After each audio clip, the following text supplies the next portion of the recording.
Hello there, and welcome back to The Sleepy Scientist. Tonight we're taking a slow, soothing dive into one of the most mysterious places on Earth, the deep sea. It's dark, cold, crushingly quiet, and somehow full of life. Life that glows in the dark, survives under mountains of water, and thrives without a single ray of sunlight. It's a world so strange, it almost feels like science fiction, but it's all wonderfully real. Now, I do hope this video doesn't turn out to be too interesting and accidentally keep you awake. But if it does, well, at least you'll drift off knowing a bit more about how anglerfish flirt, how worms eat metal, or why glowing jellyfish might be nature's original nightlights. Before we begin our descent, if you're enjoying these calm science journeys, I'd be so grateful if you gave this video a gentle like and subscribed. It really helps this little sleepy channel keep going. And if you'd like to leave a comment below, I'd love to know where in the world you're listening from, and what time it is as you press play. Is it the quiet early hours, just past midnight, or maybe a nap time detour? So, tuck yourself in, get comfortable, and let your mind float gently downward. No need to hold your breath. We'll take it nice and slow. The ocean is wide, the science is strange, and there's no rush at all. And just a little note before we begin. This video is for relaxation and educational purposes only, and not intended to provide medical advice or replace professional care. Imagine floating weightless in water so dark you can't even see your hand in front of your face. The sun is just a memory above you now, far above the churning waves and distant gulls. Down here, everything is quiet, everything is cold, and everything is very, very deep. Welcome to the ocean, our planet's final frontier. You might think you know the ocean. Maybe you've stood on the shore and watched the tide roll in. Maybe you've gone for a swim or snorkeled near a reef, marveling at the fish and coral beneath you. But all of that, the glittering surface, the colourful reefs, the gentle waves, that's just the beginning. That's barely even scratching the surface, because the ocean doesn't just go out. It goes down, and it keeps going, and going, and going. To understand the deep sea, we first need to understand the vastness of the ocean itself. Covering more than 70% of the Earth's surface, the ocean holds over 95% of all the water on the planet. That's more than 1 billion cubic kilometres of water. It is quite literally the largest living space on Earth, and yet more than 80% of it remains unexplored. We've mapped the surface of Mars in greater detail than we have the bottom of our own ocean. The ocean is not one big uniform space. It's divided into layers, like a watery cake, though definitely not the kind you'd want to eat. These layers, or zones, are defined mostly by how deep they go and how much light reaches them. Let's gently drift through each one. The first layer is the epipelagic zone, also known as the sunlight zone. This is the part of the ocean you're most familiar with. It stretches from the surface down to about 200 meters, or about 650 feet. Sunlight still penetrates this zone, which means plants like phytoplankton can photosynthesize, and animals here tend to rely on sight to find food and avoid predators. Most of the fish we know and love live here. Tuna, dolphins, jellyfish, and yes, even the occasional human paddling around with a snorkel. Below that is the mesopelagic zone, sometimes called the twilight zone. This zone extends from about 200 meters down to 1,000 meters, or roughly 3,300 feet. Sunlight still trickles in here, but it's dim and bluish, not strong enough to support photosynthesis. The creatures that live here have adapted to the gloom with some pretty creative strategies. Many have enormous eyes to capture as much light as possible, or they glow with their own light in a phenomenon called bioluminescence. This is where things start to get really interesting and really weird. Below 1,000 meters, we enter the bathypelagic zone, the midnight zone. Here, there is no sunlight at all. It is pitch black, cold, and the pressure is immense, over 100 times what you'd feel at the surface. Most of the creatures here are slow-moving, energy-efficient, and either blind or equipped with their own glow. It's a quiet, mysterious place, full of ghostly shapes and drifting shadows. And then we go deeper still, into the abyssopelagic zone. The name comes from the Greek word abyssos, meaning bottomless. This zone stretches from about 4,000 meters to 6,000 meters deep, or around 13,000 to nearly 20,000 feet. It's hard to comprehend how far down that is. It's like stacking 4 Mount Everests on top of each other and then diving to the base. Down here, the water is near freezing. The pressure is crushing, and yet life persists. Strange, beautiful alien life. Finally, we reach the Hydrothermal zone, named after Hades, the Greek god of the underworld. This zone includes the ocean trenches, the deepest parts of the sea. The Mariana Trench in the Western Pacific is the most famous, plunging nearly 11,000 meters below the surface. That's deeper than commercial airplanes cruise above the Earth. Very few creatures make it down here, but the ones that do are tough, strange, and uniquely adapted to a world without light, warmth, or company. One of the most intriguing things about the deep sea is how little we truly know about it. Despite our technological advancements, exploring the deep ocean is still extremely difficult. The pressure at great depths can crush most submarines like an empty soda can. The darkness makes it hard to see, and the cold makes machinery sluggish and brittle. Most of our deep-sea knowledge comes from remotely operated vehicles, deep-diving submersibles, and sonar mapping. Even so, every time scientists send a probe down, they find something new. A new species, a new behavior, a new mystery. But why should we care about these dark, distant places? After all, they're not exactly part of our daily lives, unless your daily commute involves a bathyscaphe. Well, for starters, the deep sea plays a vital role in Earth's ecosystems. It helps regulate the global climate by absorbing and storing carbon dioxide. It cycles nutrients that support life throughout the ocean. And it's home to untold biodiversity, some of which may hold medical or technological secrets we've yet to discover. The deep ocean is also a record keeper. Its sediments hold clues about Earth's past climate, ancient ecosystems, and even extinction events. It's a library of natural history, quietly sitting beneath the waves. Of course, the deep sea isn't all serene wonder. It's also a place of intense challenges. Life here has to contend with high pressure, cold temperatures, and complete darkness. There's very little food and sometimes very little oxygen, and yet creatures have found ways to survive and even thrive under these extreme conditions. Some of these adaptations are so creative, so alien, that they seem more at home in a science fiction film than on our own planet. Take the barrel-life fish, for example. This strange little creature has a transparent head, through which you can see its tubular eyes rotating inside like periscopes. Or consider the vampire squid, which can turn itself inside out and emits a bioluminescent display when threatened. And then there are the deep-sea anglerfish, whose females grow to the size of a football, while the males are tiny parasitic hitchhikers that fuse permanently to their mates. These animals are more than just biological curiosities. They're testaments to life's persistence, its ingenuity, and its ability to adapt to the most inhospitable environments. The deep sea may seem barren or lifeless, but in truth it is bustling with a strange kind of activity. Slow, deliberate, and perfectly suited to the place it calls home.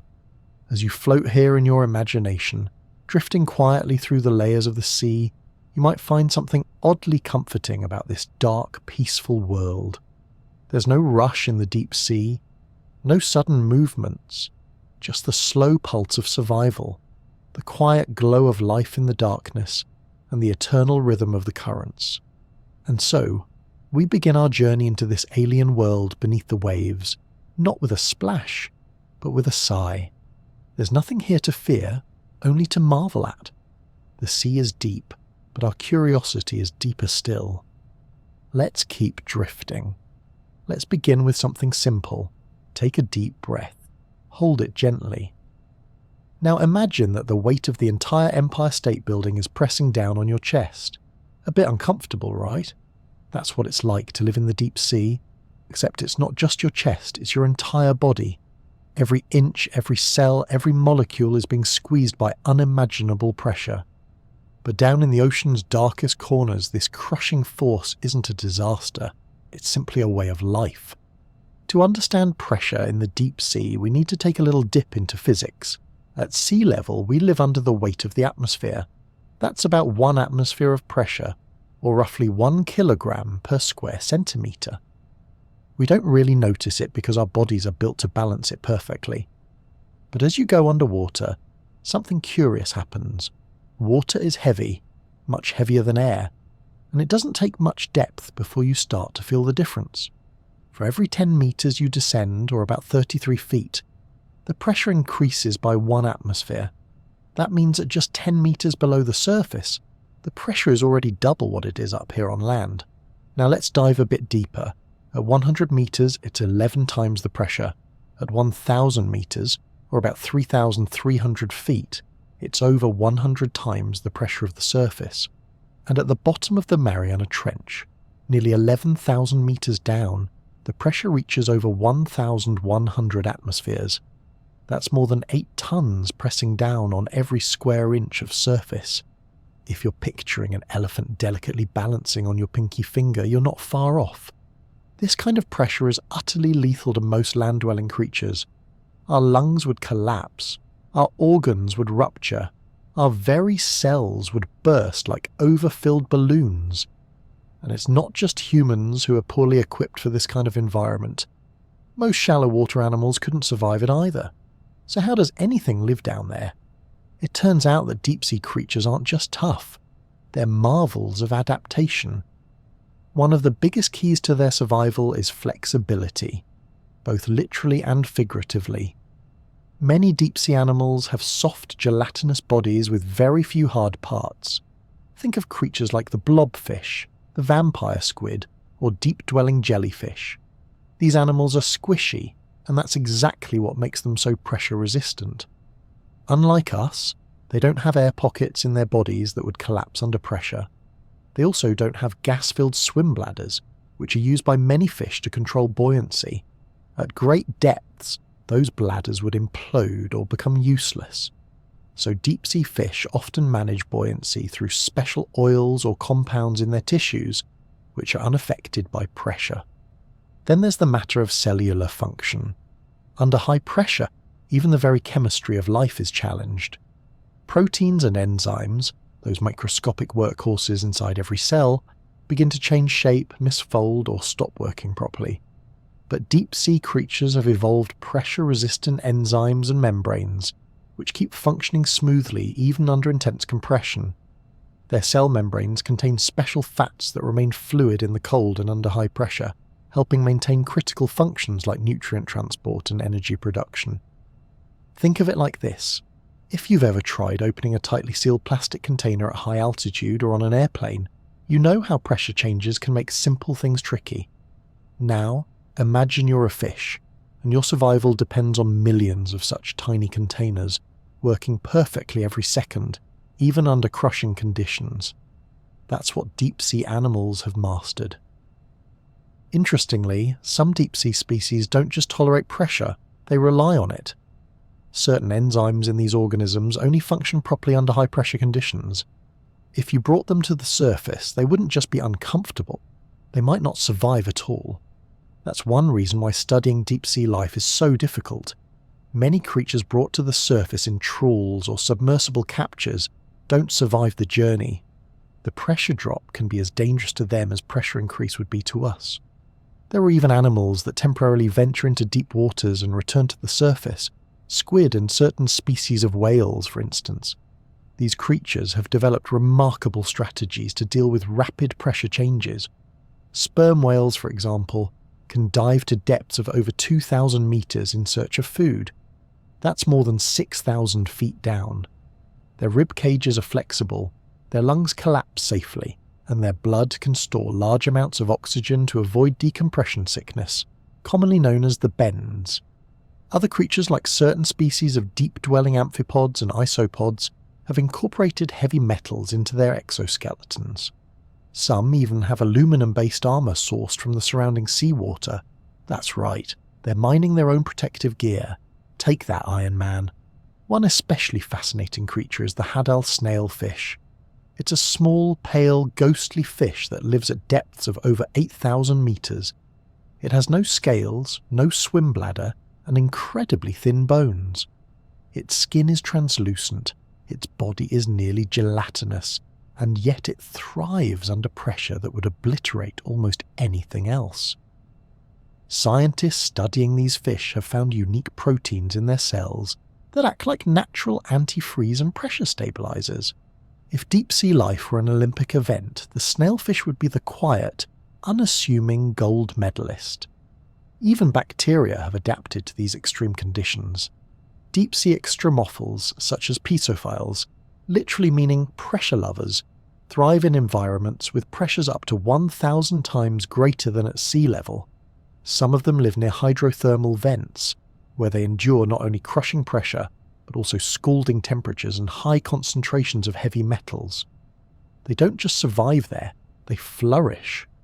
These microbes may hold clues to how life began on Earth, and possibly even how it might exist elsewhere in the universe, like beneath the icy crust of Jupiter's moon Europa. Pressure also shapes how deep-sea animals behave, because moving around expends energy and oxygen, both of which are in short supply at depth. Many animals are slow, deliberate movers. Some lie in wait for prey to stumble upon them, rather than actively hunting.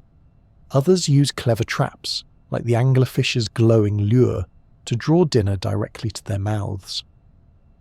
In the deep sea, stealth and patience are often better strategies than speed and aggression.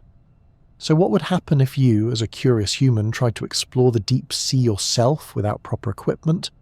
Well, I wouldn't recommend it. Without protection, the pressure would crush you within moments. Submersibles and deep diving equipment must be built with incredibly strong materials, titanium, special glass, carbon composites, and designed to withstand thousands of atmospheres of pressure. Even the tiniest flaw in the hull of a deep-sea vehicle can spell disaster. That's why manned dives are rare, expensive, and often reserved for the most important research missions. And yet, despite the danger, the deep sea keeps drawing us in. Maybe it's the mystery, maybe it's the challenge, or maybe it's the simple fact that, hidden beneath kilometers of water, there exists a world almost untouched by human hands, a place where the rules are different, where life is slow but resilient, where pressure doesn't mean stress, it just means home. So next time you feel the weight of the world pressing down on you, just remember, somewhere, thousands of meters below the surface, tiny creatures are living their best lives under pressures you can't even imagine. And they're doing just fine. It's cold down there. Not the kind of cold where you throw on a cozy sweater and sip hot tea, but the kind that seeps into your very atoms. A still, merciless chill that hugs everything with the patience of time and the indifference of physics. Welcome to the deep sea, where warmth is a rare and precious luxury. The average temperature of the deep ocean hovers just above freezing. Specifically, it's around 2 to 4 degrees Celsius, or 35 to 39 degrees Fahrenheit. In certain regions, like the deepest trenches, the water can dip below zero. That's possible because salt water freezes at a lower temperature than fresh water. So even though the water isn't frozen solid, it's just cold enough to make most life on the surface pack up and head for the equator. But for deep-sea creatures, this cold is simply the background music to their entire existence. They don't complain, they don't shiver. Instead, they've evolved some extraordinary adaptations that allow them to not just survive, but thrive in the icy abyss. Let's start with the basics. What does cold actually do to living organisms? At low temperatures, everything slows down. Chemical reactions become sluggish, metabolism grinds to a crawl, muscles contract more slowly. Enzymes, the little proteins that make biological processes happen, begin to stiffen or stop working altogether. Imagine trying to bake a cake in an oven that never gets above lukewarm. It takes forever, and the results are questionable. This is why life in the deep sea tends to be slow, very slow. Deep-sea fish can live for decades, sometimes even over a century. They grow slowly, reproduce infrequently, and move with a sort of dreamy elegance, like underwater ballerinas in slow motion. Their world is one of patience. Meals are rare, opportunities are few, so there's no rush. To keep their biological machinery working, deep-sea animals often rely on cold-adapted enzymes. These enzymes have more flexible structures than their warm-water counterparts, allowing them to continue functioning at low temperatures. They're like the high-performance antifreeze of the biological world. However, this flexibility comes at a cost. Those same enzymes tend to be more fragile and break down easily if the temperature rises too much. That's why many deep-sea species are extremely sensitive to changes in temperature. Sometimes just a few degrees warmer can spell disaster. Cell membranes also have to be specially designed for life in the cold. Normally, a cell membrane is like a thin film of oil. It needs to be fluid enough for nutrients to pass through and for the cell to function.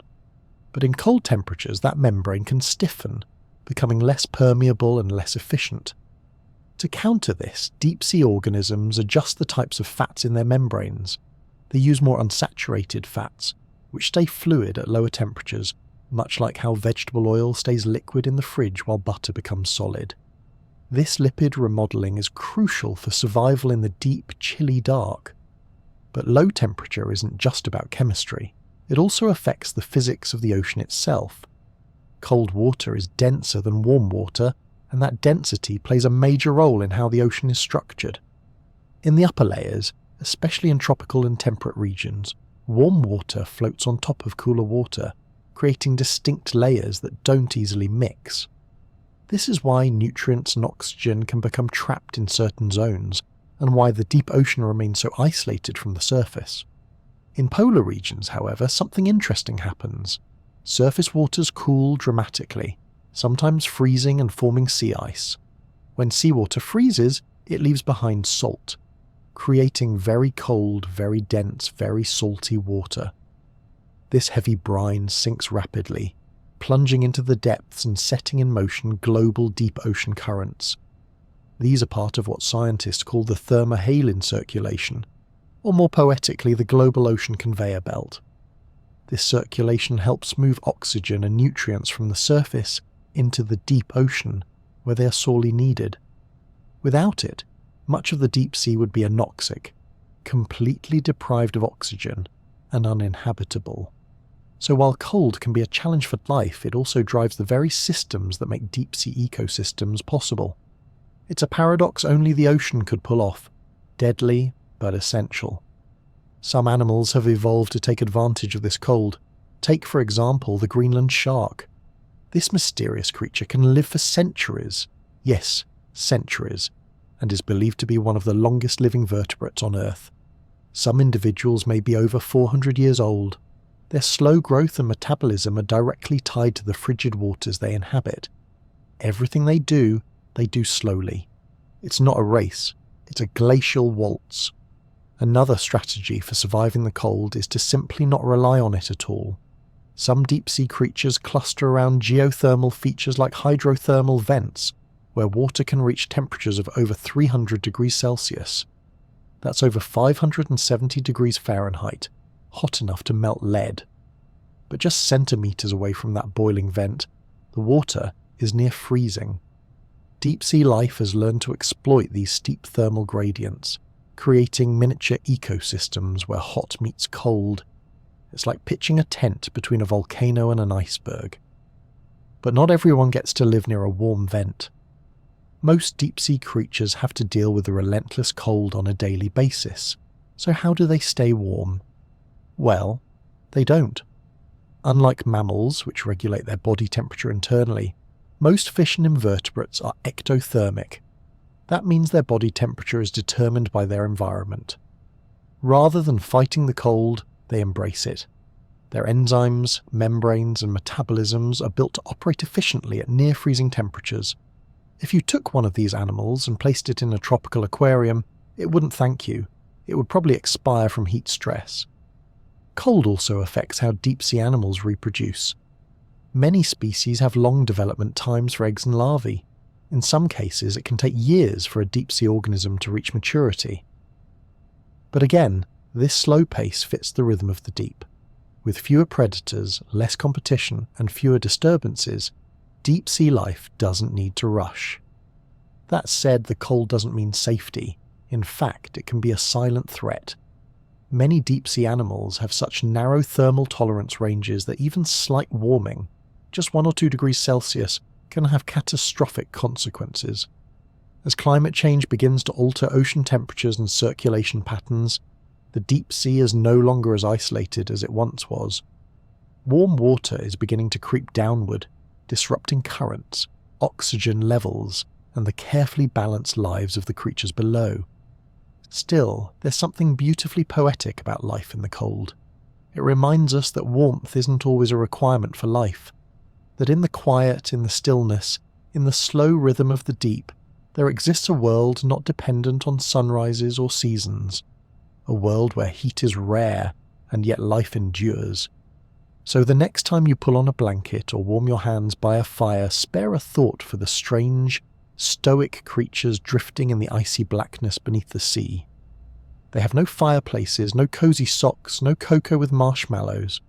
Just cold, patience, and the quiet comfort of knowing they've adapted to one of the harshest environments on the planet and made it home. If you close your eyes and imagine the deep sea, you might think first of the darkness, a deep, endless, unbroken black, and you'd be right. Sunlight, for all its power, only reaches so far beneath the ocean's surface. By the time you descend around 1,000 meters, or just over 3,000 feet, the light is all but gone. Beyond that, it's like being inside the world's largest, wettest closet, with the light turned off, permanently. This absence of light is one of the most defining features of the deep ocean. It creates a world where vision, as we know it, is often useless. But life doesn't give up easily. Instead, creatures here have developed a range of remarkable adaptations that allow them to navigate, hunt, and survive in this endless night. Some have evolved ways to sense their environment without relying on sight at all. Others have found a way to bring the light with them. Let's start with the obvious question: why is there no light in the deep sea? Well, it all comes down to how water absorbs sunlight. In clear ocean water, sunlight can travel only about 200 meters deep before it fades into twilight. Blue light goes the farthest, which is why the ocean looks blue from above. But even blue light disappears completely by about 1,000 meters. At that point, the ocean enters what scientists call the aphotic zone, literally meaning without light. And once you're there, you might as well forget about your flashlight, unless it's biological. But more on that later. In this dark world, many animals have decided that eyes are simply not worth the trouble. Take the deep-sea tripod fish, for example. This odd little creature has such poor eyesight that it doesn't even bother to use its eyes for hunting. Instead, it sits motionless on the sea floor, balancing on long, bony fins like a three-legged stool, and waits for food to drift by. It uses specialized sensors on its fins and face to detect the faintest movements in the water, almost like feeling the brush of a ghost. Then there are the creatures that go even further, those that abandon eyes entirely. Some deep-sea invertebrates, like certain species of shrimp and worms, are completely blind. Their world is one of touch and chemical signals. Instead of eyes, they rely on sensitive hairs, pressure sensors, and receptors that can detect trace chemicals in the water, like a sixth sense, but very wet. Other animals, on the contrary, double down on vision. The barrel-eye fish, for example, has eyes so large and sensitive they can detect the faintest glimmer of bioluminescence in the dark. But there's a twist. Its eyes are located inside a transparent fluid-filled dome on its head. Yes, you heard that right. Its skull is partially see-through, like a biological fishbowl. This allows its eyes to rotate inside the dome, scanning above and ahead for tiny flashes of light that might indicate prey or predators. But perhaps the most elegant solution to eternal darkness is to make your own light. Enter bioluminescence, nature's built-in flashlight. Bioluminescence is the production of light by a living organism. It's not just rare party trick biology, it's widespread in the deep sea. In fact, scientists estimate that more than 75% of deep-sea creatures can produce light in some form. Some glow faintly like embers, others flash in dazzling displays, and a few use it as an actual lure to bring dinner straight to their mouths. The light is created by a chemical reaction, usually involving a light-emitting molecule called luciferin and an enzyme called luciferase. When these two come together, they produce a soft, eerie glow. The exact colour varies, but most bioluminescence in the deep sea is blue or green. Why? Because those are the wavelengths that travel farthest in water, perfect for maximum visibility in a place where every photon counts. Some animals produce this light on their own, using specialised cells called photophores. Others form symbiotic relationships with glowing bacteria, housing them in special organs and essentially outsourcing their lighting system to microbes. The flashlight fish, for example, has glowing bacterial patches beneath its eyes that it can turn on and off by opening and closing a flap of skin. It's like nature's answer to a headlamp with a dimmer switch. But bioluminescence isn't just for show, it serves some very practical purposes. First, there's camouflage. Yes, you read that correctly. Camouflage in the dark. Some fish use a technique called counter-illumination. They produce light on their undersides that matches the faint glow from above, making them invisible from below. To predators looking up, they disappear into the background. It's like cloaking technology, but squishier. Others use light for communication. Certain squid flash patterns at each other to signal warnings or attract mates. Some shrimp use bursts of light as a kind of underwater flare gun to startle predators or distract them during a getaway. And some deep-sea jellyfish, when attacked, release glowing filaments into the water like a burglar throwing glitter to mark a thief. But the most famous example of bioluminescence has to be the anglerfish. The females of this species have a long, fleshy filament that extends from their heads, tipped with a glowing lure. They dangle this light in front of their massive jaws, drawing in curious prey like moths to a flame. It's a trap, of course, but a very pretty one. The male anglerfish, on the other hand, is tiny and lacks a lure. Instead, he spends his life searching for a female, and when he finds one, he bites on and fuses with her, becoming a permanent parasitic partner. It's romantic in a kind of unsettling deep-sea way. Some species have even developed invisibility cloaks using light. The hatchetfish, for instance, has highly reflective scales and uses subtle bioluminescence to erase its own shadow. That way, predators below it can't see its silhouette against the dim light from above. It's like trying to hide in the dark with a carefully tuned nightlight strapped to your chest. And not all light is defensive. Some animals use it offensively, as a weapon. The dragonfish, with its long body and needle-sharp teeth, has a bioluminescent barbel under its chin and light-producing organs on its sides. But its real trick: it can produce red light, a rarity in the deep sea. Most creatures can't see red light, which means the dragonfish can use it like night vision goggles. It's the silent hunter in a world of blind prey. Of course, not everything that glows in the deep sea is alive. Some of the light is from natural chemical reactions in the water, or from disturbances caused by submersibles and cameras. But the living lights are the stars of the show. They shimmer, blink, pulse, and wave through the dark like a living aurora borealis, turning the inky blackness into a slow-motion fireworks display. In this world without sunlight, bioluminescence becomes more than just a tool.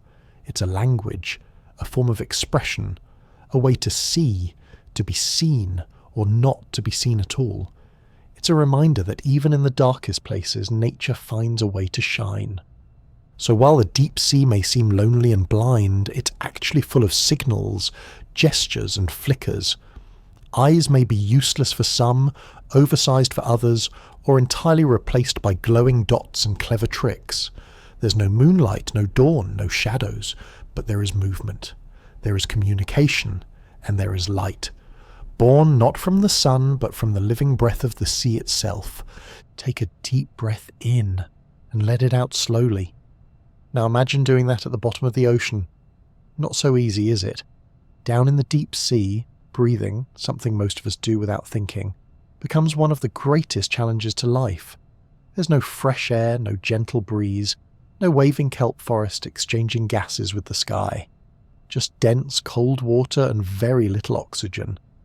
But despite that, life finds a way. Creatures of the deep have evolved some truly ingenious methods to extract and conserve oxygen, or, in some cases, to do without it altogether.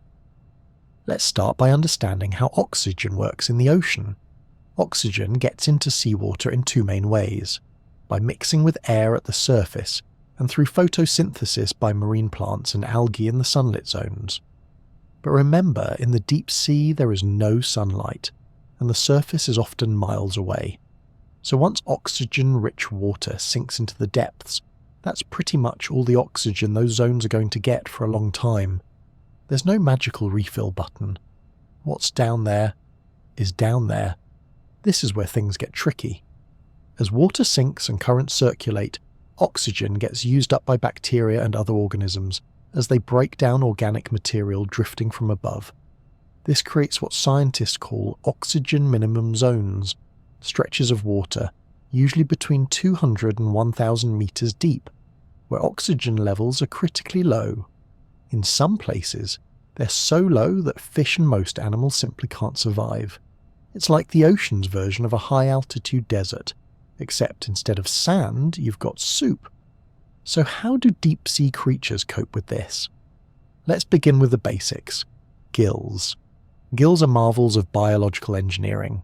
They work by exposing blood vessels to water so that oxygen can diffuse in and carbon dioxide can diffuse out.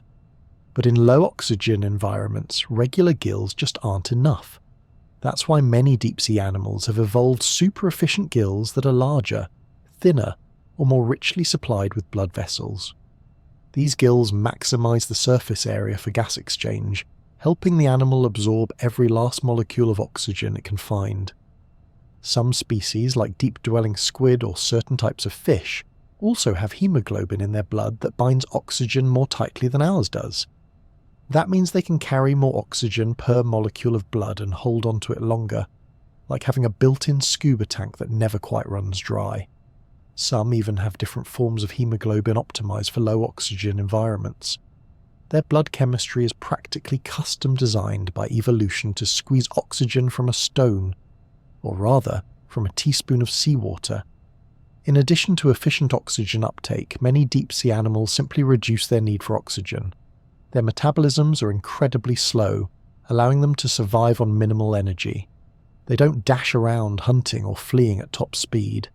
Instead, they glide, drift or wait, using as little energy as possible. It's a lifestyle of extreme patience. If deep-sea creatures had a motto, it might be, "Why rush?" Some animals take this strategy even further. Certain species of worms and sea cucumbers can switch to anaerobic respiration, essentially producing energy without oxygen. This is not a long-term solution, of course. It's more of a survival trick for when conditions become especially tough, but it's useful in places where oxygen levels fluctuate, like near deep sea vents or decomposing whale falls. It's like having a backup generator when the power goes out. Speaking of whale falls, those massive decaying bodies of whales that sink to the bottom, these can temporarily throw oxygen levels into chaos.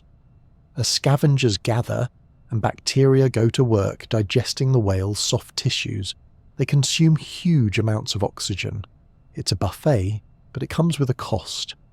Some species time their visits to avoid the worst of the oxygen depletion, arriving only after the initial feeding frenzy has passed. Others have adapted to cope with these low oxygen feasts, using specialized enzymes or metabolic pathways. Another important trick in the deep sea is size. Many deep-dwelling creatures are either very small or very large, but with a low metabolic rate. This is known as gigantism or dwarfism, and both strategies can be beneficial when oxygen is limited.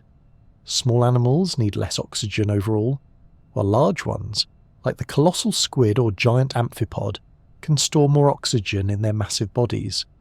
They also tend to move less, conserving energy and oxygen at every turn.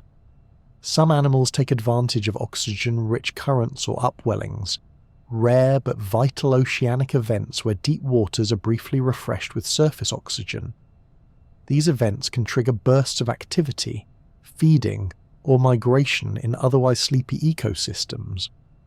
It's as if the entire deep-sea community collectively takes a deep breath, then returns to its usual quiet routine. Even in the darkest, deepest trenches, where pressure is intense and oxygen levels are often the lowest, life finds a way. The Hadal snailfish, for instance, lives at depths of over 8,000 meters and seems entirely unbothered by the low oxygen and crushing pressure. It has finely tuned blood chemistry and a body built for conservation. Nothing wasted, nothing rushed. And then there's the vampire squid, one of the deep sea's most iconic residents. Despite the spooky name, it doesn't actually drink blood.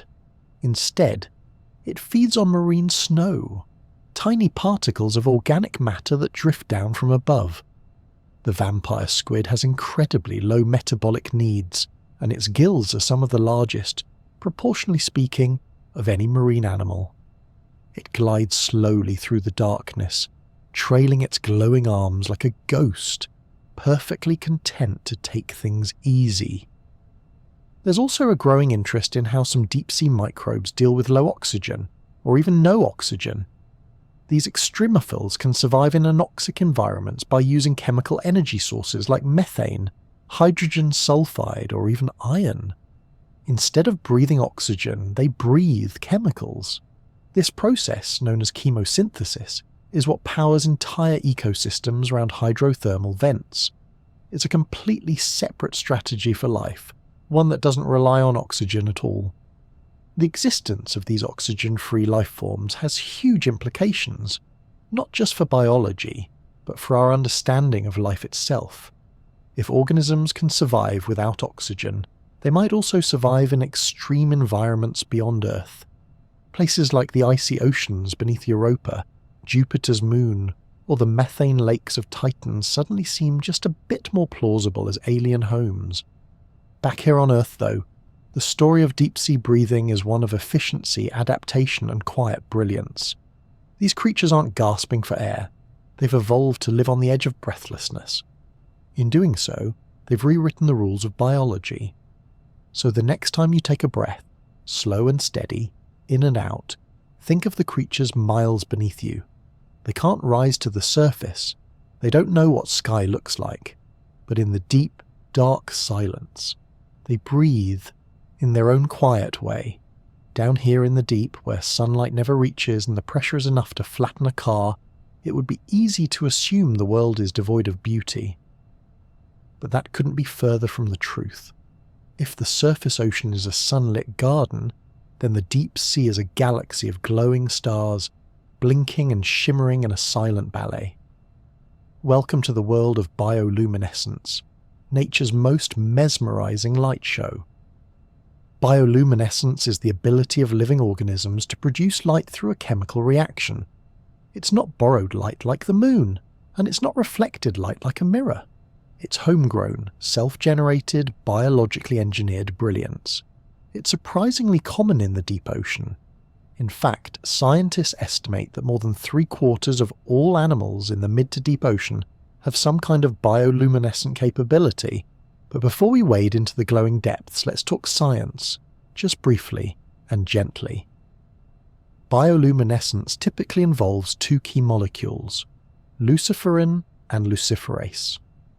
When luciferin reacts with oxygen, catalyzed by the enzyme luciferase, it emits light. The colour of this light is usually blue or green because those wavelengths travel the furthest in seawater.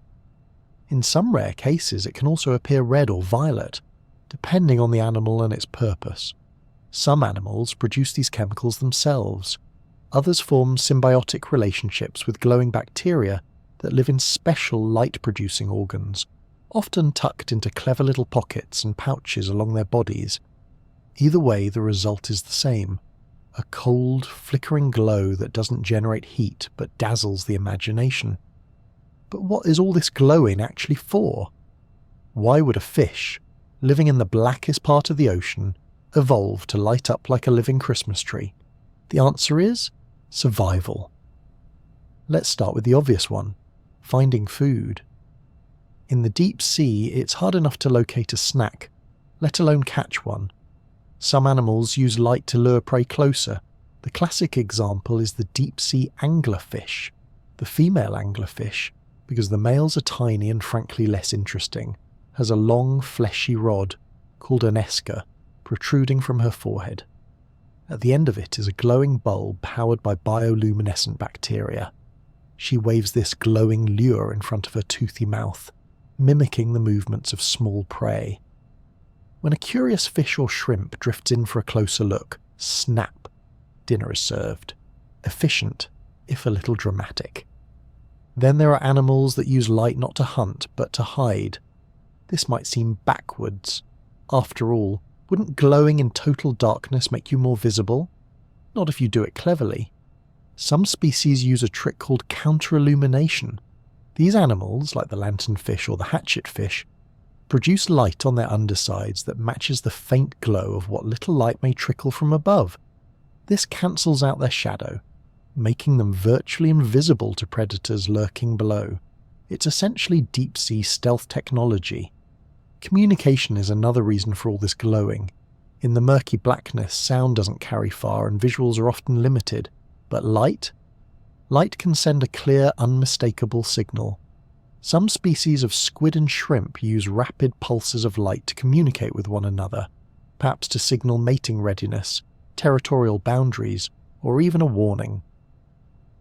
It's not too different from a blinking neon sign, occupied, or come closer, or back off. And because each species has its own specific pattern and rhythm, these light shows serve as a kind of secret language. Some displays are even more dramatic. The deep-sea comb jelly, for instance, doesn't just glow. It refracts light through its body in a cascade of rainbow colours, like a living disco ball. Scientists aren't entirely sure whether this is for communication, camouflage, or just because it's fabulous, but it certainly makes an impression. Of course, light can also be used defensively. When startled, some creatures emit sudden, intense bursts of light to confuse predators, a bit like a flashbang in an action movie. Others leave behind glowing clouds like underwater smoke bombs. The deep-sea shrimp Acanthophora purpurea, for example, squirts out a glowing blue substance when threatened, creating a luminous distraction that allows it to escape. It's not the most polite getaway, but it works. Then there are those who go one step further. The Tomopterus worm, a type of swimming polychaete, doesn't just glow, its bioluminescence is yellow. This is exceedingly rare in the ocean where blue and green dominate. Why yellow? No one knows for sure. It could be a warning, a mating call, or simply an evolutionary quirk. But when it darts through the dark water, trailing little bursts of golden light, it looks like something out of a fantasy novel. The vampire squid deserves a special mention here. This elegant creature, despite its slightly misleading name, it doesn't drink blood, has some of the most advanced bioluminescent abilities of any known animal. It can produce light from the tips of its arms, its head, and even its eyes. When threatened, it turns itself inside out, cloaking its vulnerable body in a protective webbing, while spraying a cloud of bioluminescent mucus into the water. Imagine a ninja throwing a glitter bomb and then vanishing into the night. That's the vampire squid's signature move. Another fascinating user of light is the dragonfish. Unlike most of its neighbours, it can produce red light. This is a game changer because most deep-sea animals can't see red. The dragonfish uses this invisible spotlight to silently illuminate its prey without giving away its position. It's the equivalent of having night vision goggles in a pitch-black room. And it's incredibly effective. Even the simplest flashes of light can carry complex meanings. Some researchers believe that light pulses might help fish stay together in groups, find mates, or recognize individuals. In the endless dark, a flicker of light might be the only handshake some creatures ever get. And then there's the possibility that we've only scratched the surface. Many of the glowing creatures discovered so far were found by accident, caught in trawls or glimpsed briefly by submersibles. Who knows what light displays go unseen, hundreds or thousands of meters beneath the waves. Entire languages of light may be playing out in secret, a symphony of signals in a world with no audience. Bioluminescence is not limited to animals either. Some types of plankton glow when disturbed, often in huge numbers. Swimmers near the shore might have seen this as sparkling blue water around their hands or footprints. Imagine that effect, but deep beneath the sea, where the motion of a single squid or shrimp can ignite a ghostly cloud of blue that drifts away like a memory. This ability to create light, to shine in the dark, reminds us that the deep sea isn't just a place of mystery and silence. It's a place of communication, of creativity, of constant, quiet brilliance. In a realm where sunlight never reaches, life has not simply adapted, it has innovated. So as you imagine drifting through the midnight depths, picture the occasional flicker of light, some near, some far away, blinking like stars scattered across a black sky. They're signals, or warnings, invitations, perhaps even love notes. In the deep sea, the language of light speaks where words and sound cannot. It whispers in pulses, dances in flashes, and paints the darkness with its gentle glow. And best of all, it never makes a sound. It's easy to imagine the deep sea as a vast, empty space, an endless stretch of nothingness, cold and dark and quiet. But if you look closely, you'll find it's anything but empty. In fact, it's full of life. Strange, wonderful, sometimes downright bizarre life. These aren't your average goldfish or aquarium shrimp. No, these are creatures that seem plucked from the imagination of a science fiction writer. And yet, they're real. They live right here on our planet, far beneath the surface, in places we're only just beginning to explore. Let's start with a creature so odd, it practically rewrites the fish rulebook, the barrel fish. This fish has a transparent dome-shaped head through which you can see its eyeballs, large green tubular orbs that point straight upward. At first glance, it looks like the fish is permanently surprised, or possibly piloting a small alien spaceship. Those eyes are adapted to detect the faintest traces of light above, allowing it to spot the silhouettes of prey in the water column. For years, scientists thought its eyes were fixed in place, but they've since discovered the fish can rotate them within its transparent head. It's like having periscopes built into your skull. Another deep-sea enigma is the gulper eel, also known as the pelican eel. This creature has a disproportionately large mouth, so large in fact that it can open wide enough to swallow prey larger than itself. The mouth is attached to a long whip-like tail that can stretch several times the length of its body. Despite its terrifying appearance, the gulper eel is not particularly aggressive. It uses a bioluminescent organ on the end of its tail to lure in curious prey, then simply opens its mouth and scoops them up like a living vacuum cleaner. Then there's the Dumbo octopus, named for its ear-like fins that resemble the oversized ears of the Disney elephant. These adorable cephalopods live at depths of 3,000 to 4,000 meters and have a slow, floating movement that looks almost like underwater dancing. They don't have an ink sac like their shallow water cousins. There's no need to make a quick getaway when there's nowhere to run, and hardly anyone to chase you. Instead, they rely on stealth, camouflage, and those fluttering fins to navigate the darkness with quiet grace. If you're looking for something out of a horror movie, consider the fangtooth fish. Despite its small size, usually only around 6 inches long, it has the largest teeth relative to body size of any fish in the ocean. Its teeth are so long, in fact, that the fish has special pockets in its head to keep them from puncturing its own brain when it closes its mouth. Fangtooths hunt by detecting vibrations in the water and can sense prey even in near total darkness. Their armour-like scales and fierce appearance make them look like tiny underwater dragons, patrolling the blackness with bared fangs. But not all deep-sea creatures are loners. Some gather in massive groups, creating the largest migration on Earth. one that happens every single day. This is known as the Deal vertical migration. Every night, countless creatures, lanternfish, shrimp, jellyfish and more, rise from the deep to feed in the upper layers of the ocean, then return to the depths before sunrise. This daily commute moves more biomass than any other migration on the planet, and it plays a crucial role in the global carbon cycle. It's a kind of invisible ballet, a tidal dance of life that happens entirely in the dark. One of the most elegant dances in this migration is the siphonophore. This organism looks like a long, glowing ribbon floating through the water, but it's not a single animal. It's actually a colony made up of many specialized individuals called zooids, each with its own role, all working together as one. Some zooids are in charge of movement, others handle feeding, reproduction, or defense. Some siphonophores can stretch over 30 meters long, longer than a blue whale, yet they drift silently through the deep, almost ghost-like, pulsing with light and colour. Then there are the tripod fish.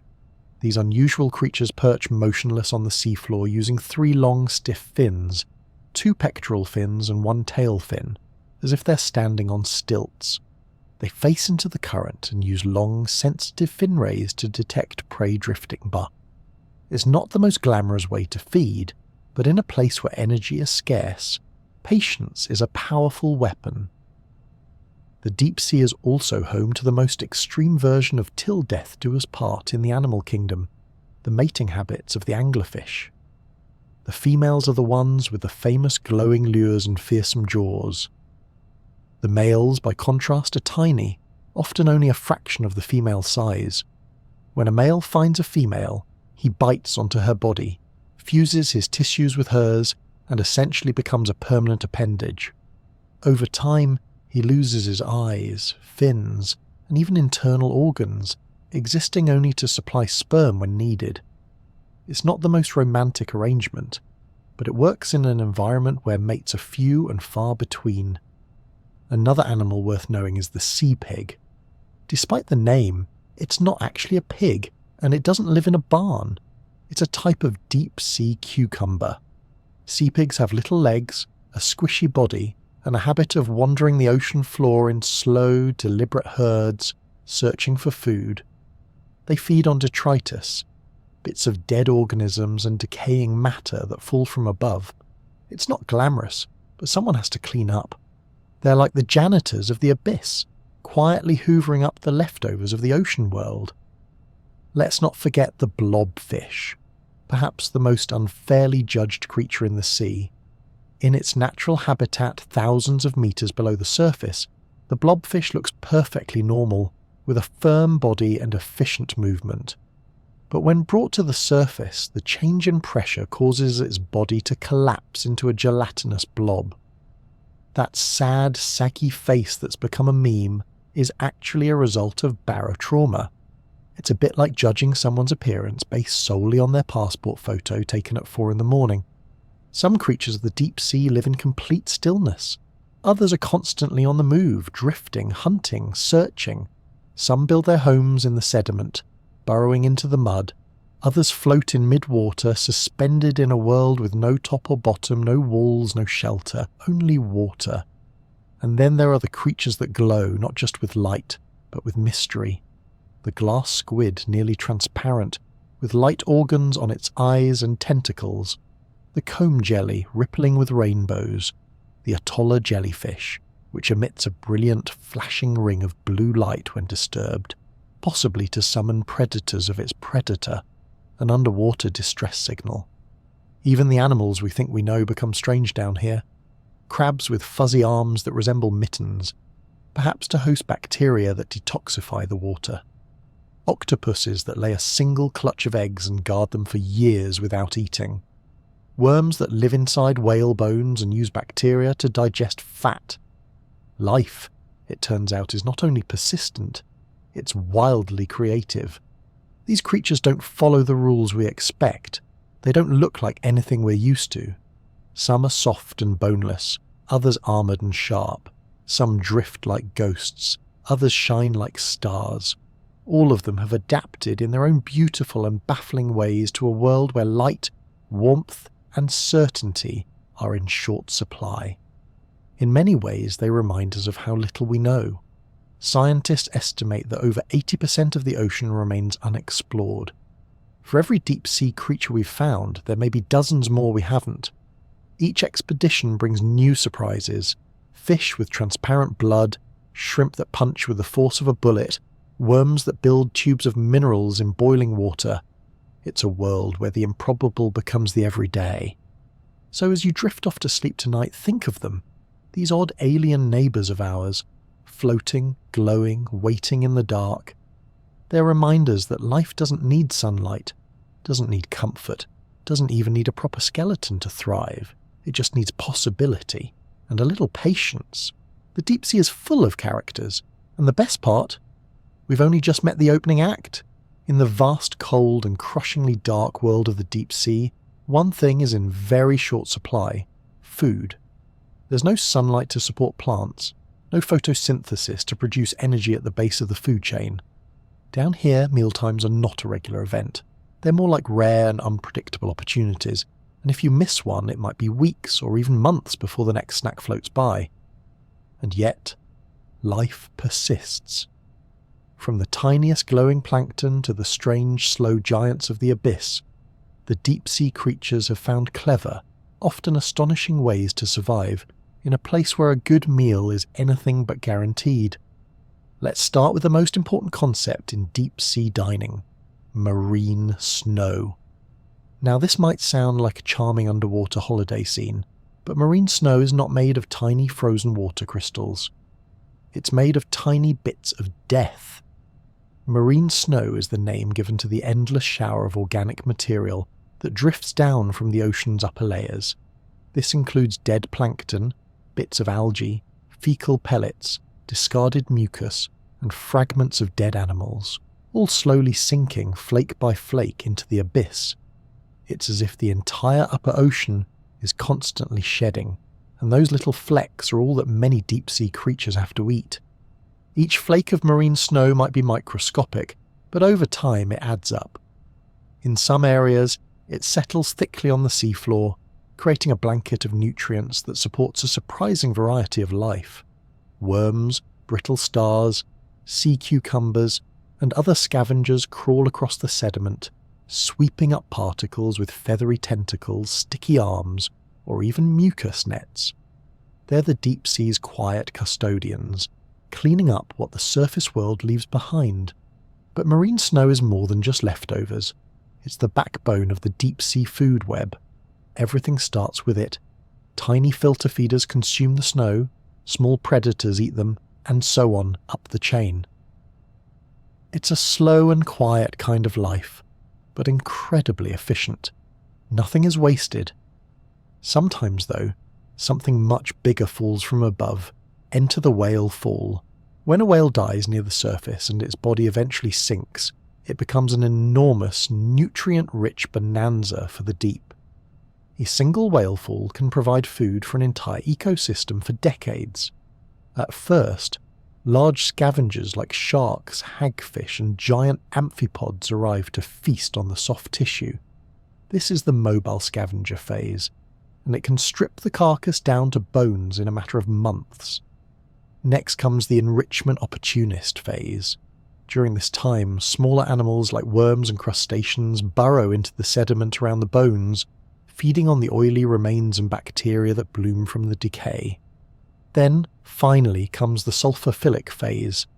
In this stage, specialized bacteria begin to break down the lipids within the bones, releasing hydrogen sulfide, a chemical that supports a whole new kind of ecosystem. Tube worms, clams, and other chemosynthetic organisms arrive to feed not on the whale itself, but on the chemical energy it now provides. It's a cycle of decay turned into life, a last act of generosity from the whale long after its final breath. Whale falls are rare, of course. Not every creature can count on a giant mammal dropping from the sky. Most must rely on far more modest meals, and on extremely efficient metabolisms. Many deep-sea animals have incredibly slow digestion. A meal that would last a surface-dwelling animal a day might last a deep-sea creature a week or more. Some animals can go for months without eating at all.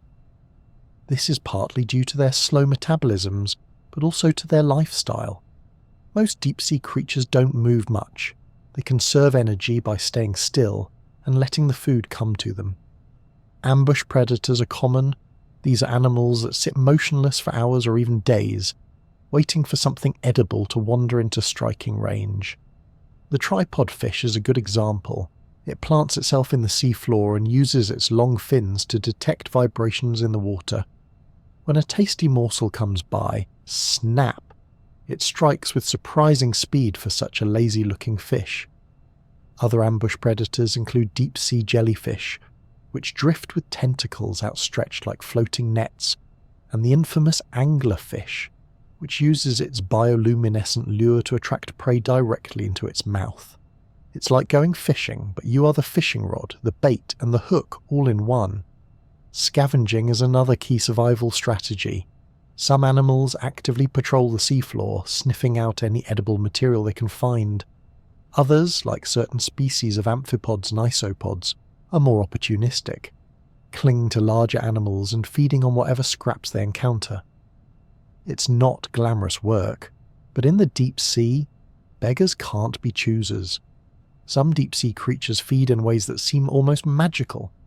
The Venus flytrap anemone, for instance, resembles its terrestrial namesake with long tentacle-covered arms arranged in a circular trap. When something brushes against it, anything from a shrimp to a bit of detritus, the anemone snaps shut, slowly digesting its meal in eerie silence. Then there are the detritivores, animals that specialize in eating organic matter already broken down by others. These include a wide array of worms, sea cucumbers, and tiny crustaceans. Many of these creatures have elaborate feeding structures, like fans, tentacles, or mouth parts, adapted to sweeping the seafloor for invisible crumbs. Picture a Roomba with tentacles and you're not far off. One of the strangest feeding adaptations in the deep sea comes from bone-eating worms known as osedacs, often nicknamed zombie worms. These worms lack mouths, stomachs, or intestines. Instead, they grow root-like structures that penetrate bones, usually from whale falls, and absorb nutrients through symbiotic bacteria living in their tissues. It's less like eating and more like ghostly parasitic gardening. Some animals eat each other, of course. Carnivory is alive and well in the deep sea, even if it tends to happen in slow motion. Giant squid prey on fish and smaller squid. Dragonfish use needle-sharp teeth to seize prey in the dark. Even relatively peaceful-looking creatures like octopuses have been known to hunt when the opportunity presents itself. Down here, survival often means seizing the moment, quietly, efficiently, and without warning. But for all the hunting, scavenging, and filtering, one of the most remarkable things about deep-sea feeding is how little food there really is, and how much life continues regardless. The ocean floor is not covered in abundant food sources. It's sparse, patchy, often barren, and yet it is home to a kaleidoscope of life forms, each uniquely adapted to make the most of whatever they can find. Some rely on symbiosis, partnering with bacteria or other organisms to share the burdens of digestion and survival. Others focus on timing, appearing only when food is available and vanishing when it is not. A few species even go dormant, entering a state of suspended animation until better conditions return. In this strange and unforgiving world, food is not just fuel. It's a puzzle, a chase, a mystery, and every creature solves it in a different way. So as you lie here, relaxing and drifting off, picture the slow drift of marine snow falling gently through the water. Imagine the stillness of the seafloor, broken only by the soft movements of a sea cucumber or the whisper of a squid's fin. Life moves slowly here, but it never stops. Every flake is a feast, every scrap a treasure, and somehow, in this silent, dark ocean, life keeps going, nourished by the smallest gifts from above. Imagine being at the bottom of the ocean, miles beneath the surface, surrounded by blackness, cold and crushing pressure. There's no sunlight, no photosynthesis, no comforting coral reef, just rock, water, and the occasional drifting fish.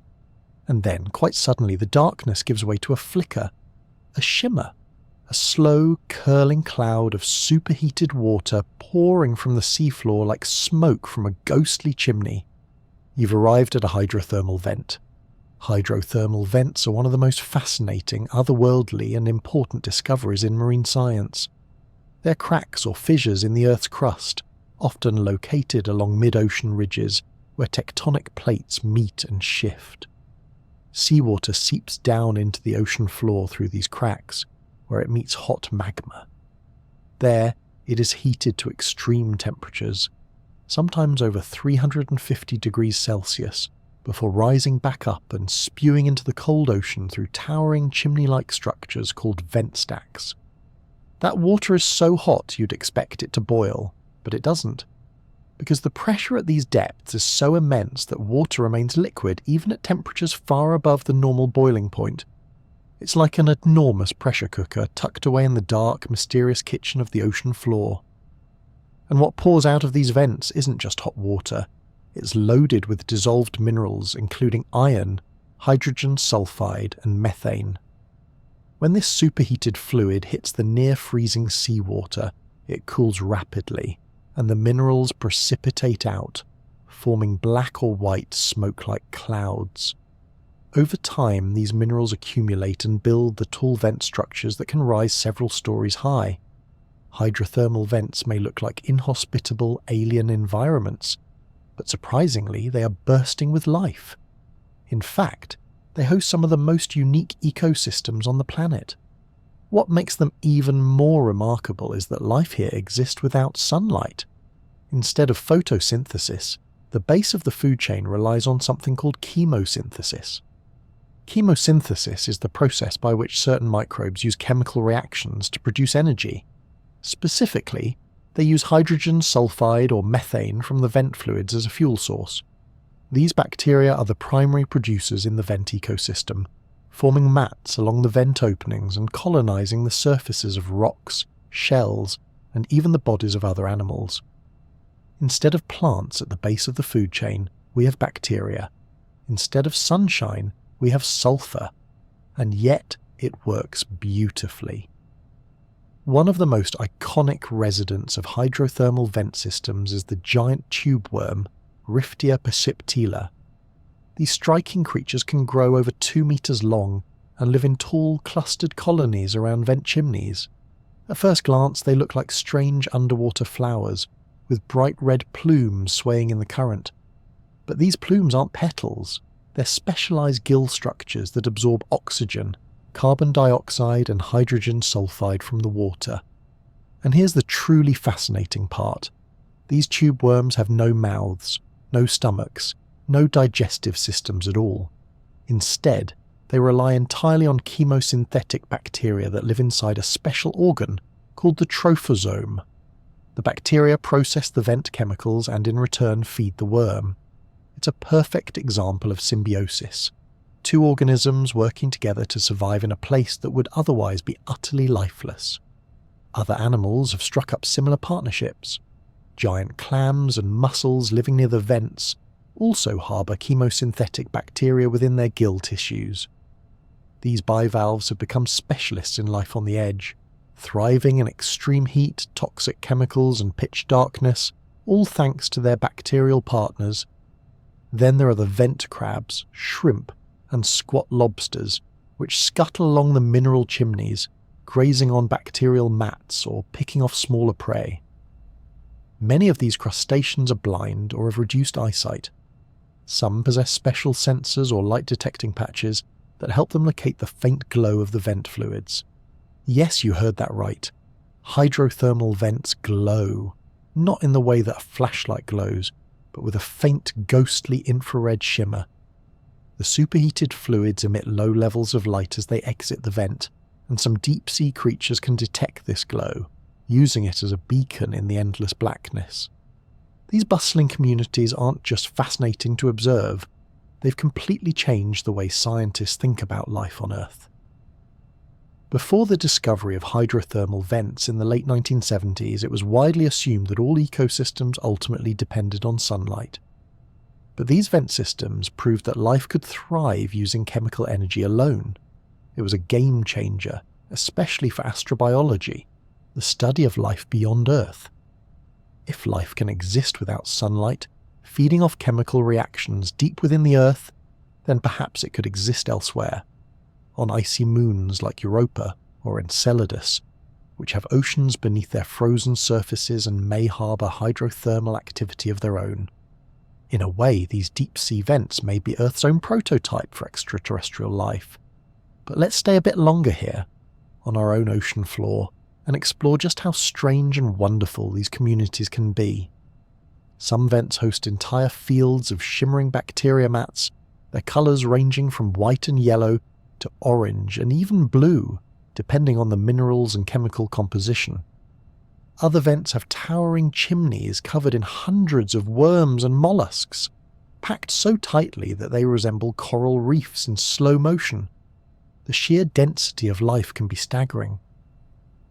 In an otherwise barren deep-sea environment, hydrothermal vents offer a concentrated burst of energy and nutrients, creating oases in the desert of the abyss. But these oases are also fragile. Vents don't last forever. Over time, the flow of superheated fluid may shift, slow down, or stop entirely. When that happens, the vent community begins to collapse.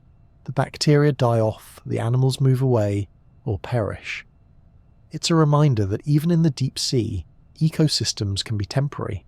Life here is resilient, but also highly tuned to specific conditions. There's also growing concern about human impacts on these delicate systems.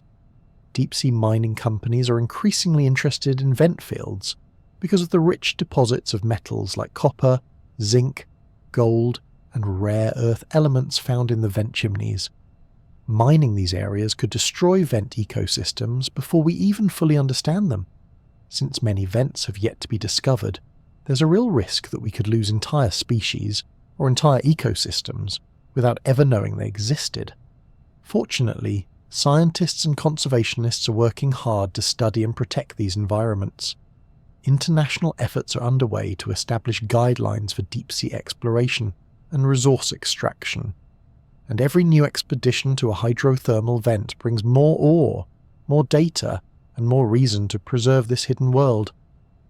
Hydrothermal vents may seem distant and irrelevant to everyday life, but they're deeply connected to Earth's geology, biology, and climate systems. They offer clues to the origin of life, to the limits of biology, and perhaps even to our future in space. So next time you picture the deep sea, don't just think of darkness and silence. Think of a field of living chimneys, glowing faintly in the depths. Think of worms without mouths, fed by bacteria. Think of shrimp with no eyes, guided by heat and chemical signals. Think of life, strange, resourceful and astonishing, thriving where no light shines. Here, in the boiling breath of the earth itself, the deep sea whispers a secret, that life is not bound by sunlight, that where there is energy, there is hope, and that even in the darkest places life finds a way to glow. In the still, silent depths of the sea, there's no wind to rustle leaves, no birds to call out to one another, and no sunlight to cast shadows or guide the way. Down here, the rules of communication are rewritten. When sight and sound are limited or useless, creatures must get creative, and creative they certainly are. In the deep sea, communication isn't about chirps and songs or bright feathers and flashy dances. It's more subtle, more patient, and often far stranger. Imagine trying to strike up a conversation in pitch blackness, under crushing pressure, with no voice, no gestures, and not even a reliable sense of direction. For deep-sea creatures, that's just another Tuesday. Let's begin with sound. Although sound travels remarkably well in water, much better than in air in fact, it behaves a little differently in the deep ocean. Because of the high pressure, cold temperatures and water density, sound waves can travel incredibly long distances without losing much energy. That's why some whales can call out and be heard hundreds, even thousands, of kilometres away. But those whales are usually up in the mesopelagic zone, close to the surface. In the true deep sea, many creatures lack the anatomy needed to produce complex sounds. Instead, some fish and invertebrates create vibrations or subtle noises using muscles, bones, or specialized organs. Certain types of deep-sea fish produce low-frequency pulses by contracting muscles near their swim bladders. These are not exactly songs, more like underwater hums or clicks, but they can carry information about territory, mating readiness, or warnings. It's a little like knocking on a wall to let someone on the other side know you're there. Quiet, simple, but effective. Other animals, like deep-sea shrimp, are a bit more explosive. The snapping shrimp, for example, produces a loud popping noise by snapping its claws shut at incredible speed, creating a bubble that collapses and emits a sharp sound wave. This can be used to stun prey or startle predators, but it may also act as a signal to others nearby. It's like sending a Morse code message with tiny underwater firecrackers. But for many deep-sea creatures, sound is less reliable than light, even in a world without sunlight. That's because a huge number of animals in the deep sea rely on bioluminescence to communicate. We've already explored how bioluminescence helps with hunting and camouflage, but it's also a rich language in itself. Picture two jellyfish drifting toward each other in the dark. They might flash brief patterns of light to signal recognition, warning, or readiness to mate. The exact sequence and brightness of the flashes can serve as a kind of code, unique to each species, or even each individual. Some fish, like lanternfish, have precise arrangements of light-producing organs along their bodies. These glowing patterns may help them recognize one another, find mates in the darkness, or maintain their position in a school. It's like wearing a name tag that only your friends can read, except the name tag glows and floats with you through an endless silent void. Other animals use bioluminescence in even more inventive ways. Certain squid, for instance, can pulse their whole bodies with light, like a deep-sea dance party. These light displays might be used to startle predators, warn off rivals, or attract attention from potential mates. No need for smooth pickup lines when you've got flashing disco skin. And let's not forget chemical communication. In a place where sound and sight are limited, smell, or more precisely chemical signalling, plays a major role. Many deep-sea animals release pheromones into the water to signal their presence. These chemical trails can drift through the water for long distances, guiding potential mates toward one another in the vast dark. Some fish and invertebrates even have specially adapted organs to detect these faint chemical messages with astonishing sensitivity. Imagine being able to follow a trail of perfume through a forest, blindfolded for several kilometres, and knowing who left it, what they want, and whether you're interested. That's the level of nuance deep-sea creatures often work with. In some cases, chemical communication also helps coordinate group behaviour. Swarms of deep-sea shrimp or schools of lanternfish may release signals that allow them to move as a unit, avoid predators, or converge on a food source. No shouting, no visual cues. Just silent chemical whispers pass through the water. There are even electric communicators in the deep. Some species of deep-sea fish, like certain types of knifefish and electric eels, generate weak electric fields around their bodies. These fields help them navigate, detect objects, and even communicate with each other. Variations in the frequency or strength of these fields can signal everything from "I'm here" to "back off," or "let's find dinner together." And what about posture? Body language in the deep sea may sound a bit implausible. After all, what good is a gesture in total darkness? But some animals do use touch and physical positioning to communicate. Squid and octopuses, for example, can use changes in texture and limb positioning to send messages during close encounters. Their skin can change not just colour, but also texture and pattern, creating tactile cues as much as visual ones. Some crustaceans wave their antennae, flick their claws, or adopt threatening poses.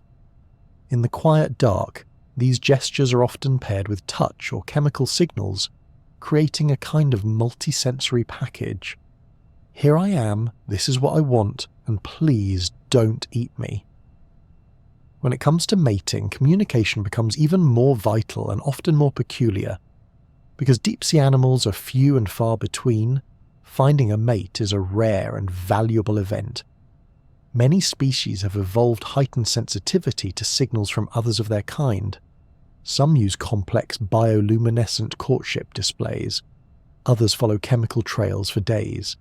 In some extreme cases, like the anglerfish, the solution is permanent attachment, literally fusing with a mate to ensure reproductive success. While that might seem like overkill, in an environment where you might encounter another of your species only once in your life, making it count is a matter of survival. In the end, deep-sea communication is about efficiency. It's about getting a message across when the normal tools, vision, sound, and proximity, don't work. Whether it's a flash of light, a chemical trail, a silent vibration, or a subtle shift in posture, the creatures of the deep have mastered a quiet, elegant form of connection. So as you settle deeper into rest, picture a world not of silence but of signals. A glowing dot pulses once, twice, calling across the black. A gentle current carries a scent, invisible but understood. Somewhere, far below, two creatures meet. Not with words, but with flickers and swirls, vibrations and patterns. In the deep sea, communication isn't about noise. It's about presence, about attention, about sending a message into the vast dark and hoping someone somewhere will hear it. In the deep sea, time moves differently. Not in the science fiction sense, there are no time warps or alternate dimensions, but in a quieter, more organic way. Everything is slower: growth, movement, reproduction. Even evolution seems to take its time, unfolding at a pace that would make even the most patient tortoise look hurried. Down here, in the cold and darkness, deep time isn't just a concept, it's a way of life. Let's start with why things move so slowly in the deep ocean. For one, it's cold. Deep-sea temperatures hover just above freezing, usually between 2 and 4 degrees Celsius. That's cold enough to significantly slow down metabolic processes. Most deep-sea animals have adapted to this by developing lower metabolic rates, which means they burn energy slowly, grow slowly, and age slowly, in some cases very slowly. Then there's the pressure. The deeper you go, the greater the weight of the water pressing down on every surface. At the bottom of the ocean, pressure can exceed 1,000 atmospheres. That's more than 1,000 times the pressure at sea level. This extreme environment puts limits on the kinds of changes that organisms can make quickly. Evolution here is often a game of very small, very cautious steps. Food scarcity plays a role too.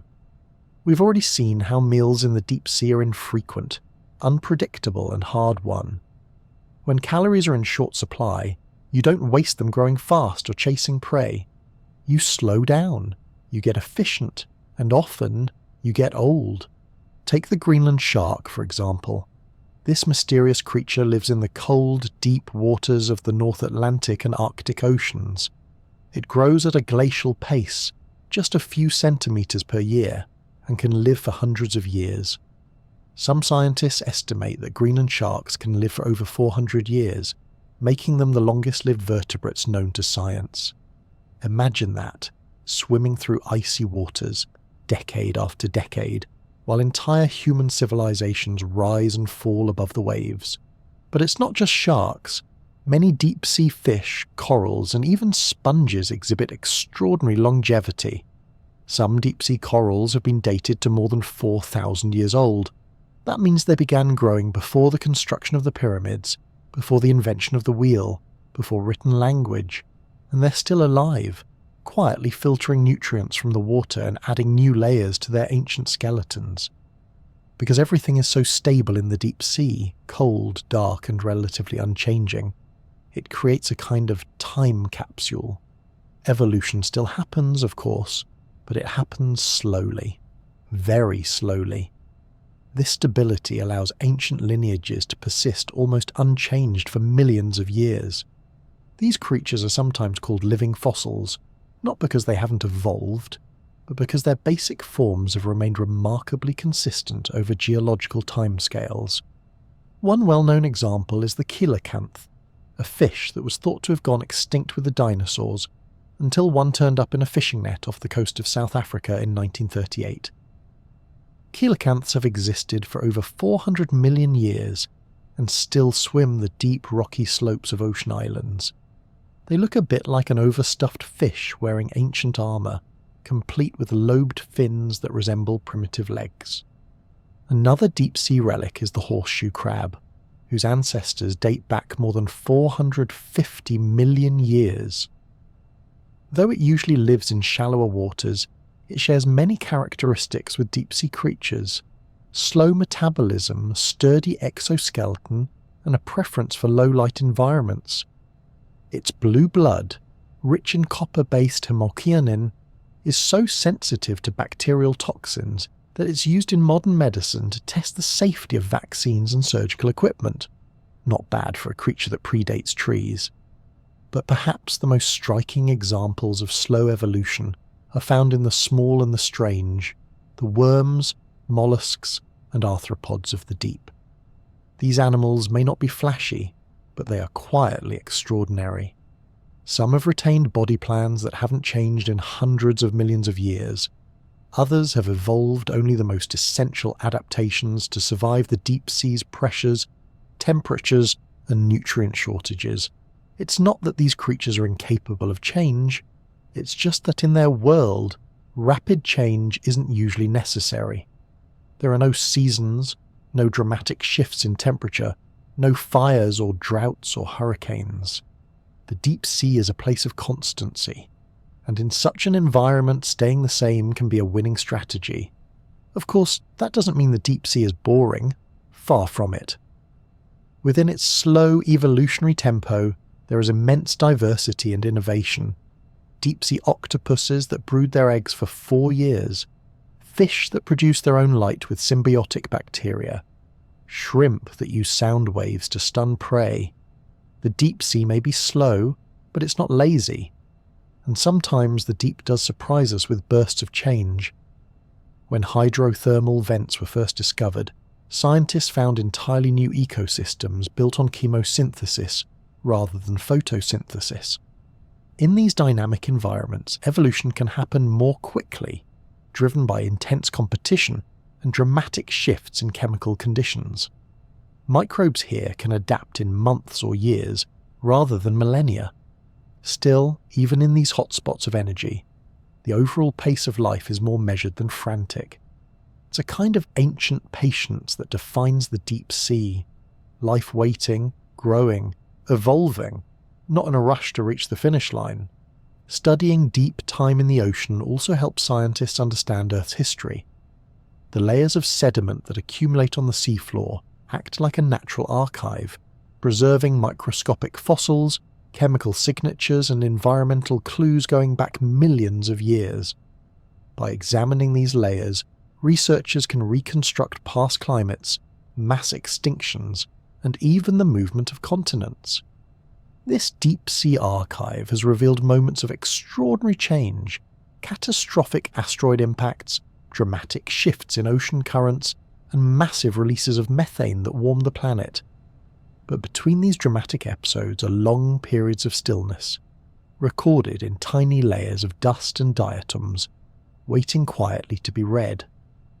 In a world that often feels obsessed with speed, fast internet, fast food, fast results, the deep sea offers a gentle reminder that slow can be powerful too. Evolution here is not a race. It's a quiet, deliberate unfolding, a slow-motion symphony of survival played out in cold, dark water over millions of years.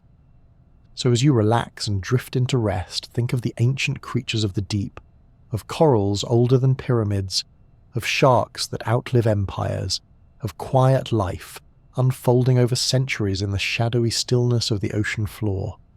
In the deep sea, time is not measured in minutes or hours, but in ages, in epochs, in the steady, unhurried heartbeat of a world that has always been there, beneath the waves, waiting. The deep sea might feel like a distant alien world, But over the past century, humanity has been inching its way into that darkness. Slowly, carefully, and often with great effort, we've begun to explore this vast hidden part of our planet, and what we've found has changed the way we see the Earth, and ourselves. For most of human history, the ocean's depths were a place of myth and mystery. Ancient sailors imagined sea monsters lurking beneath the waves, and for good reason. The ocean was unpredictable, powerful, and utterly opaque. What little people knew of the deep came from whatever floated to the surface, or from the occasional catch hauled up by brave and very surprised fishermen. It wasn't until the 19th century that the first serious attempts at scientific deep-sea exploration began. One of the most important early expeditions was the voyage of the HMS Challenger, which set sail in 1872. Over the course of 4 years, the Challenger journeyed nearly 70,000 miles, taking deep-sea soundings, collecting samples, and dredging up life from depths no one had ever imagined could support it. The results were astonishing. Scientists discovered hundreds of new species, mapped deep trenches, and confirmed that life existed even in the ocean's deepest, coldest parts. The Challenger expedition laid the groundwork for modern oceanography, proving that the deep sea was not a lifeless void, but a thriving, complex ecosystem. Of course, collecting samples by lowering buckets into the sea has its limitations. As technology advanced, so did our methods. In the 20th century, humans began to build machines capable of surviving the extreme pressure, cold, and darkness of the deep. One of the first breakthroughs came in the 1930s with the invention of the bathysphere, a spherical steel submersible designed to be lowered by cable into the ocean depths. In 1934, naturalist William Beebe and engineer Otis Barton descended over 3,000 feet off the coast of Bermuda, peering out through a small window into a world no one had ever seen before. Their descriptions of glowing fish, ghostly shapes, and silent, drifting life sparked the imagination of scientists and the public alike. But the bathysphere was limited by its design. It had no propulsion, no controls, and could only go where the cable allowed. Then came the bathyscaphe, a new kind of deep-sea vehicle developed in the 1950s. The most famous of these was the Trieste, which made history in 1960 when it carried oceanographer Jacques Piccard and US Navy Lieutenant Don Walsh to the bottom of the Mariana Trench, the deepest part of the ocean. They descended nearly 11,000 meters, almost 7 miles, into the Challenger Deep. The journey took over 4 hours, and when they reached the bottom they saw a flat, muddy plain and a small, shrimp-like creature swimming past their viewport. It was a quiet moment, but a monumental one. For the first time, humans had touched the very bottom of the sea. Since then, deep-sea exploration has leapt forward.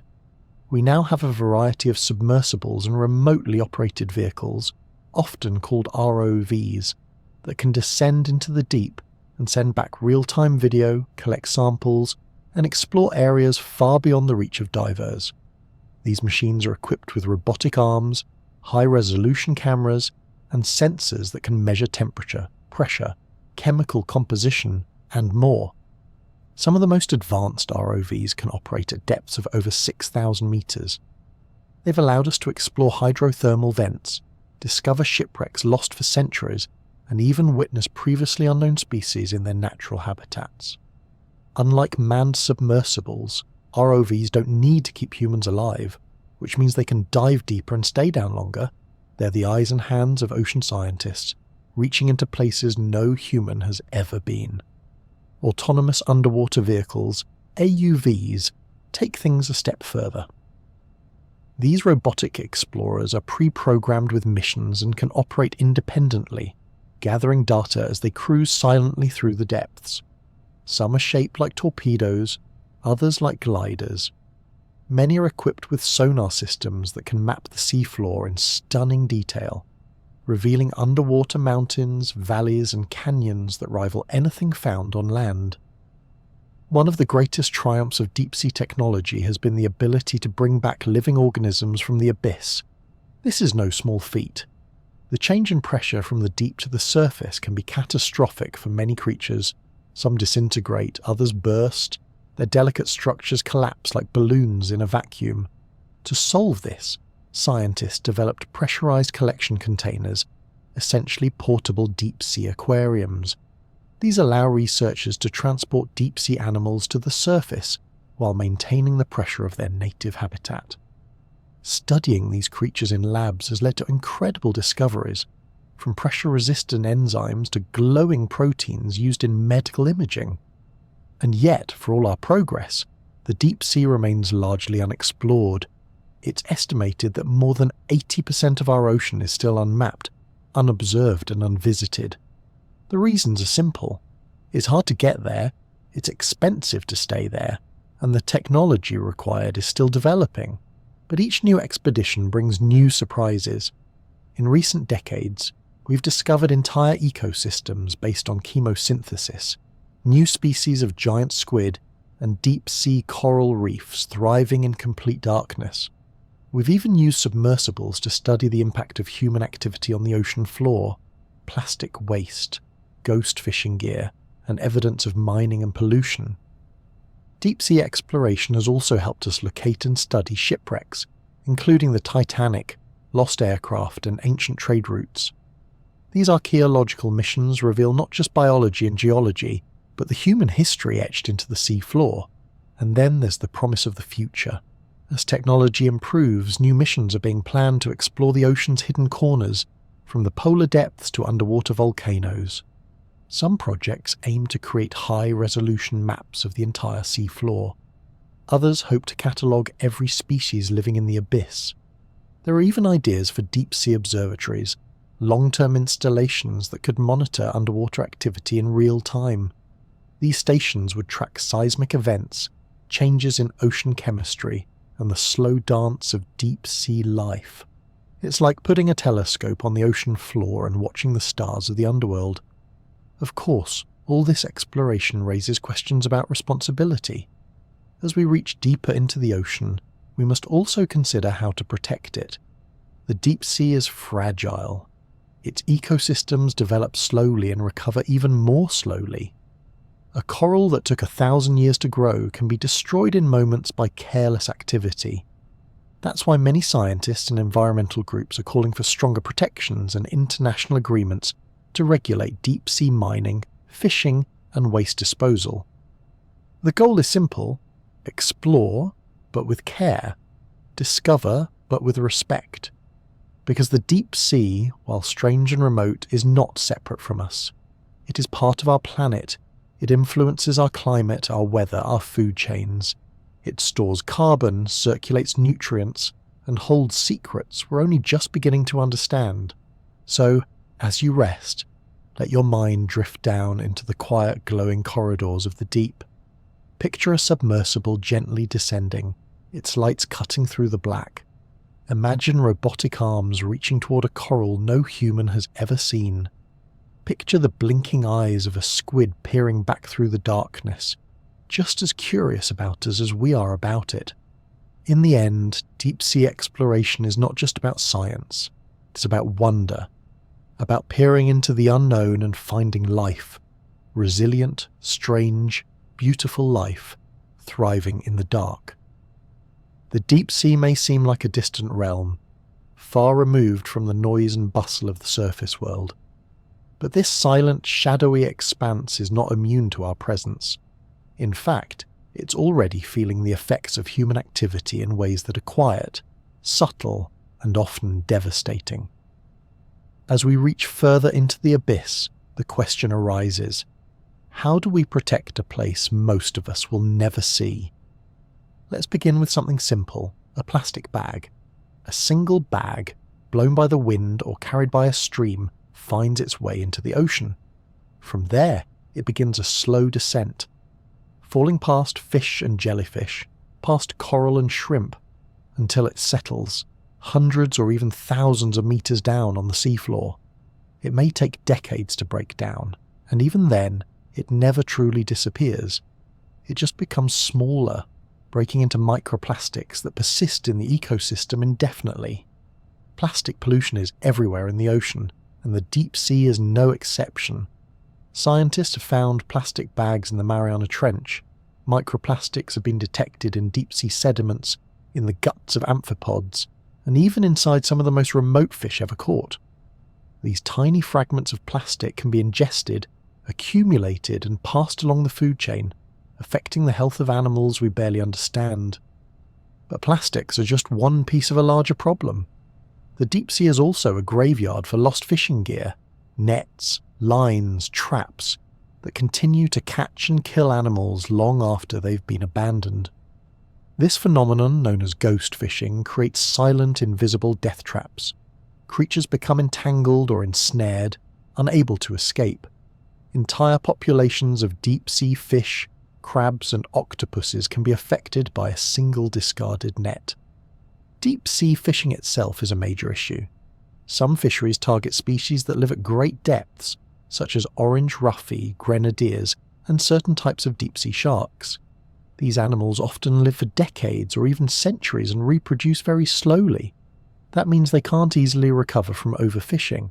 When populations crash, it can take generations, human generations, for them to bounce back if they ever do.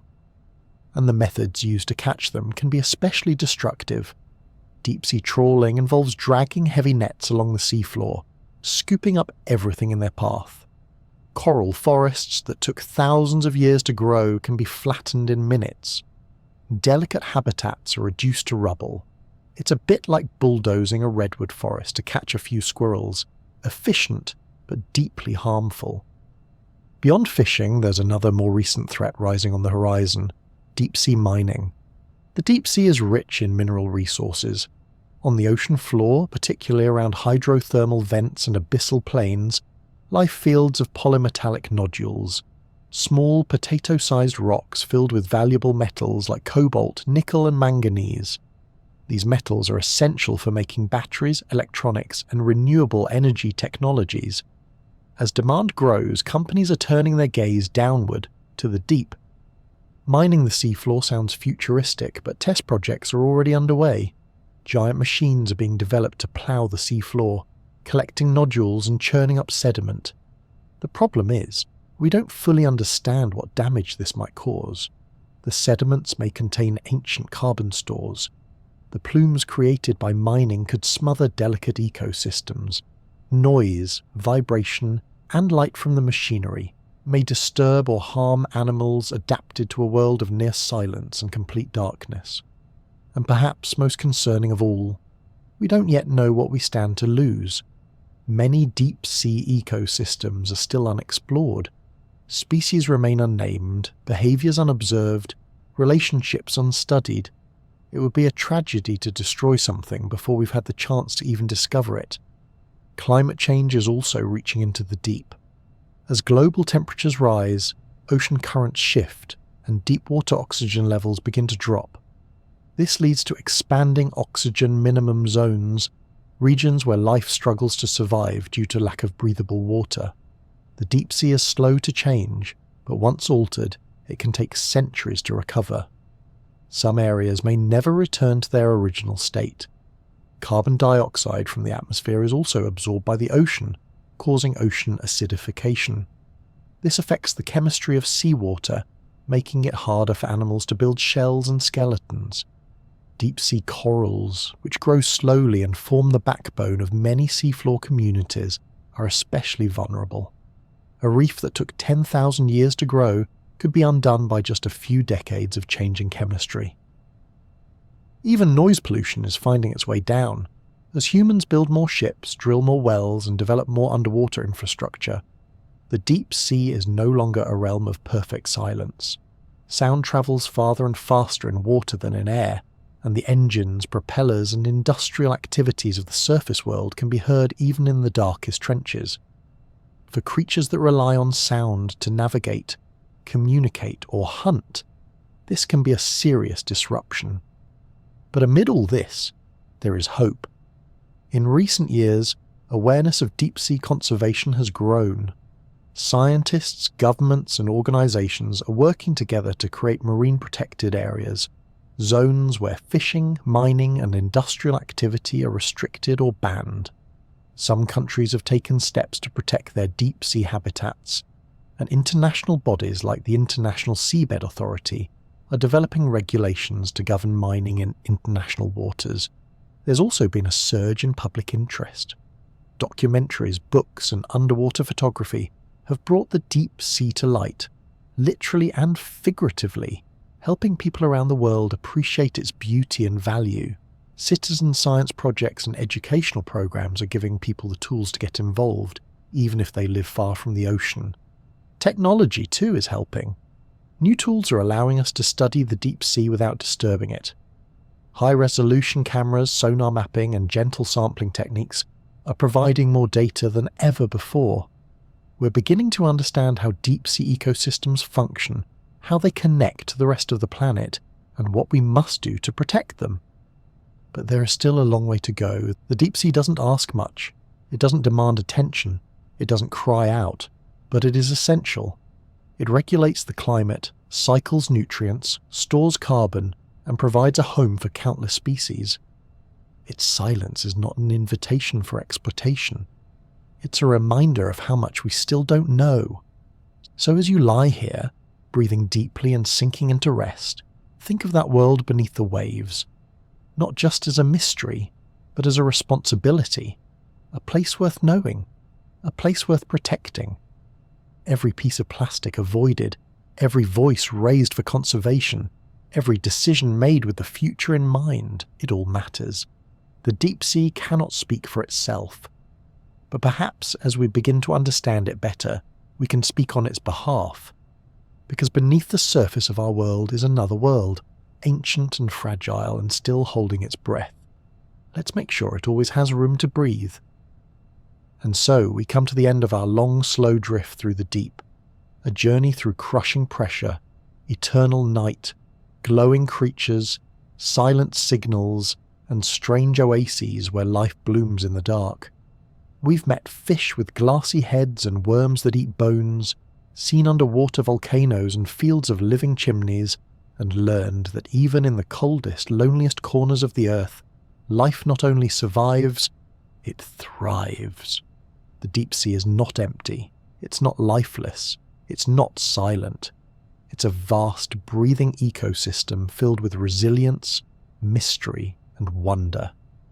And though it may be hidden beneath kilometers of water, it's deeply connected to the surface, shaping our climate, absorbing our carbon, and reminding us that life comes in many forms, many rhythms, and many shades of light and dark.